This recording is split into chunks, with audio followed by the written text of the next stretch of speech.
Halo, perkenalkan nama saya Umaima Ifat, biasa dipanggil Ifat.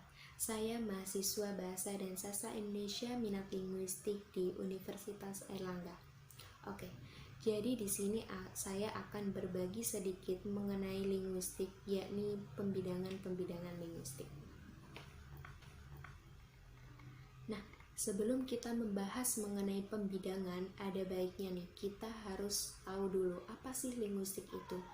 Jadi linguistik merupakan ilmu yang membahas mengenai bahasa. Nah, di dalam ilmu tersebut dibahas mengenai tata bahasanya, fungsi, kelas kata, makna, sampai hubungan bahasa itu dengan sesuatu di sekitar kita seperti masyarakat, budaya, bahkan hingga mental. Dalam linguistik tersebut ada sebuah pembidangan atau pengelompokan berdasarkan aspek-aspek linguistik yang sama. Dengan mengetahui pembidangan ini, kita akan mengetahui aspek-aspek yang ada di dalamnya.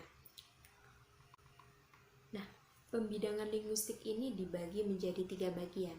Yang pertama berdasarkan segi sifat telaah, yang kedua berdasarkan tujuan, dan yang ketiga berdasarkan aspek pendekatan objek. Berdasarkan segi sifat telaah dibagi atas mikro dan makro.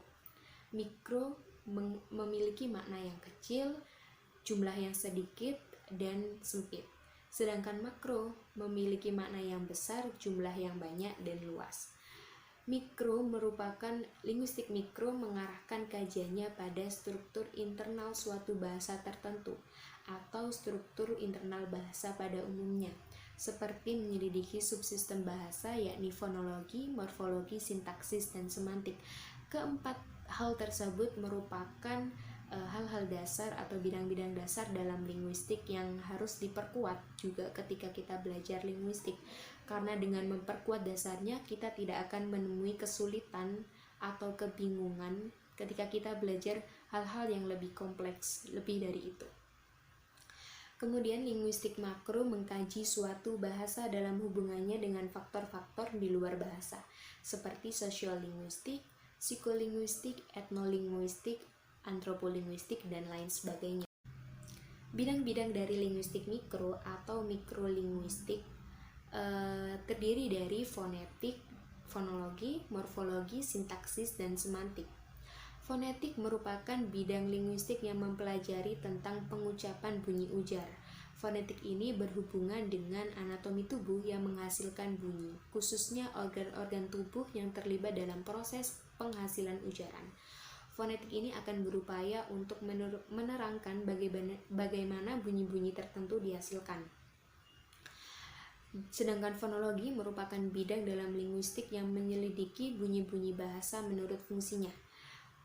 Objek dari kajian fonologi ini adalah fonem, yakni bunyi bahasa yang dapat atau berfungsi membedakan makna kata, seperti fonem beh dan peh dalam kata bara dan par. Secara makna, kedua kata ini memiliki makna yang berbeda. Bara memiliki makna sesuatu yang terbakar, dan para merupakan kata penyerta untuk pengacuan kelompok. Nah, dengan adanya fonem beh dan peh, maka dalam kata tersebut dapat dibedakan secara makna. Kemudian ada morfologi, yakni cabang linguistik yang menganalisis struktur, bentuk, dan pembentukan serta klasifikasi kata-kata. Objek dari penelitian morfologi ini adalah morfem atau satuan gramatikal terkecil yang mempunyai makna seperti imbuhan mean, mekan, dan lain sebagainya. Kemudian ada sintaksis, yakni cabang linguistik yang membahas mengenai susunan kata-kata. Dan semantik adalah cabang linguistik yang membahas mengenai makna ungkapan atau struktur makna suatu wicara. Contoh jelas mengenai arti dan makna seperti leksem-leksem pada kamus yang biasanya diberi arti atau makna untuk memperjelas leksem-leksem tersebut. Semantik ini juga menyangkut tata bahasa seperti kata mempertebal yang terdiri dari morfem memper dan tebal. Arti morfem memper sendiri mengandung arti menyebabkan menentukan sesuatu menjadi lebih tebal. Nah, bidang-bidang linguistik makro atau makrolinguistik di sini ada psikolinguistik, sosiolinguistik, dan etnolinguistik. Psikolinguistik merupakan bidang yang mempelajari hubungan bahasa dengan perilaku dan akal budi manusia, termasuk kemampuan berbahasa itu dipakai. Kemudian sosiolinguistik mempelajari bahasa dalam hubungan pemakaiannya di masyarakat, yaitu pemakai dan pemakaian bahasa, tempat pemakaian bahasa, tata tingkat bahasa, dan ragam bahasa. Dan kemudian ada etnolinguistik yang mempelajari ciri dan tata bahasa berbagai suku bangsa dan persebarannya. Pembidangan berdasarkan tujuan dibedakan atas terapan dan teoritis. Linguistik terapan adalah ilmu yang berusaha menerapkan hasil penelitian dalam bidang linguistik untuk keperluan praktis atau hal nyata dalam kehidupan sehari-hari. Jadi linguistik terapan ini berfungsi untuk kepentingan memecahkan masalah-masalah praktis yang ada di dalam masyarakat seperti penyusunan kamus, penyusunan buku ajar, penerjemahan, dan penyelesaian masalah-masalah politik. Sedangkan linguistik teoritis adalah ilmu yang berusaha mengadakan penyelidikan terhadap bahasa atau bahasa-bahasa atau juga terhadap hubungan bahasa dengan faktor-faktor di luar bahasa, hanya untuk menemukan kaidah-kaidah yang berlaku dalam objek kajiannya itu. Jadi, linguistik terapan ini berusaha mengamati bahasa dari segi struktur bahasa itu sendiri. Ilmu ini berusaha memahami bahasa melalui kegiatan-kegiatan berbahasa. Nah, bahasa dalam ilmu linguistik teoritis tidak dipandang sebagai alat, tetapi dipandang sebagai bahasa itu secara murni.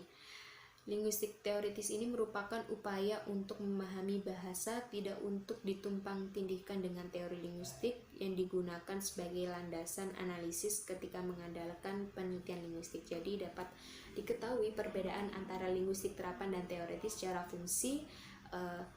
Kedua hal ini berbeda. Kalau linguistik terapan digunakan untuk memecahkan masalah-masalah sederhana atau praktis yang ada di dalam masyarakat, sedangkan linguistik teoritis digunakan untuk menemukan sebuah teori atau prinsip-prinsip yang baru. Pembidangan berdasarkan aspek pendekatan objek dibagi atas linguistik sinkronis, linguistik diakronis, linguistik historis komparatif, dan linguistik konstruktif. Linguistik sinkronis merupakan linguistik yang mengkaji bahasa pada kurun waktu tertentu, misalnya pada tahun 2000-an, pada tahun 90-an. Nah, studi linguistik sinkronis ini disebut juga sebagai linguistik deskriptif. Kenapa? Karena linguistik sinkronis mendeskripsikan bahasa secara apa adanya pada suatu masa tertentu. Sedangkan linguistik diakronis adalah linguistik yang mengkaji bahasa dari masa ke masa. Bisa sejak awal kelahiran bahasa sampai zaman punahnya bahasa tersebut. Nah, kajian linguistik diakronis ini bersifat historis dan komparatif. Tujuan linguistik diakronis adalah untuk mengetahui sejarah struktur bahasa itu beserta segala bentuk perubahan dan perkembangannya, seperti kata batu yang berasal dari kata watu. Jadi kedua bidang ini dapat dilihat perbedaannya. Linguistik sinkronis dan diakronis secara waktu berbeda. Kalau linguistik sinkronis pada masa tertentu, namun pada linguistik diakronis tidak tertutup oleh waktu. Jadi bisa sampai awal kelahiran sebuah bahasa atau sampai punahnya sebuah bahasa tersebut. Kemudian linguistik historis komparatif adalah linguistik yang mempelajari perbandingan antara bahasa-bahasa yang sekerabat. Dan linguistik konstruktif merupakan linguistik yang mempelajari perbandingan antara bahasa-bahasa yang tidak sekerabat. Penelitian linguistik konstruktif membatasi kajiannya pada perbandingan-perbandingan bahasa pada periode tertentu. Nah, jadi kedua bidang ini juga dapat dilihat perbedaannya jika linguistik historis komparatif mempelajari perbandingan bahasa-bahasa yang sekerabat, sedangkan linguistik konstruktif mempelajari perbandingan bahasa-bahasa yang tidak sekerabat. Nah, itu tadi sekilas mengenai pembidangan-pembidangan linguistik. Perlu diketahui juga bahwa apa yang saya sampaikan pada video kali ini bukan merupakan sebuah patokan mengenai linguistik ataupun pembidangan-pembidangan linguistik itu sendiri. Namun masih ada pembahasan yang lebih dalam atau lebih detail mengenai linguistik dan pembidangannya itu. Untuk mengetahui lebih dalam mengenai pembidangan linguistik atau linguistiknya itu sendiri, kita bisa cari di mana sih atau buku referensinya itu apa. Nah, di sini saya sudah menampilkan beberapa buku-buku yang dapat dijadikan sebagai acuan mengenai pembidangan linguistik atau tentang linguistik itu sendiri. Yang pertama ada referensi dari Verhaar, yakni mengenai asas-asas linguistik umum. Kemudian yang kedua ada pengantar linguistik umum dari Ferdinand de Saussure, dan yang ketiga ada linguistik umum sebuah pengantar dari Robbins. Nah, ketiga buku ini merupakan buku-buku yang ditulis oleh para ahli linguistik yang biasanya juga digunakan sebagai referensi atau buku bacaan untuk menambah pengetahuan dalam perkuliahan. Nah, itu tadi sekilas mengenai pembidangan-pembidangan linguistik yang dapat saya sampaikan. Jika menurut kalian ada sesuatu yang salah, luput dari apa yang telah saya sampaikan, atau juga perlu ada yang didiskusikan, boleh banget nih dibagikan melalui kolom komentar. Dan jangan lupa untuk like, subscribe, dan share video ini jika menurut kalian video ini bermanfaat dan perlu untuk dibagikan ke banyak orang. Sampai jumpa di lain hari. Bye-bye.